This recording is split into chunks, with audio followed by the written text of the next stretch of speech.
ترند سوداني اندومي بالمانجا. السلام عليكم ورحمة الله وبركاته. معايا مانجا اندومي ليمون. هنا جبت المانجا وقطعتها كده مانجتين، وبعد كده قطعتها كده، وبعد كده نزلت بالاندومي طخ طخ طخ طخ وعملته كده، وبعد كده نزلت بالبهارات بتاعته، بعد كده جبت الليمون قطعتها، بعد كده بقى عصرت الليمون من فوق، بعد كده هنقلبهم على بعض. طبعا كلكم هتقولوا ايه اللي انت بتعمليه ده؟ والله العظيم ده ترند انا لقيته في السودان، ترند سوداني.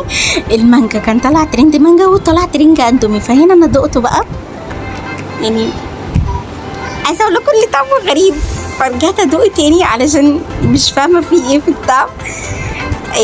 دقت تاني، فحقيقي يعني محدش يجربه، مش حلو خالص، فانصحكم محدش يجرب اي ترند يشوفه، واستنوا معايا بقى المرة الجاية حاجة جميلة ان شاء الله وهتعجبكم.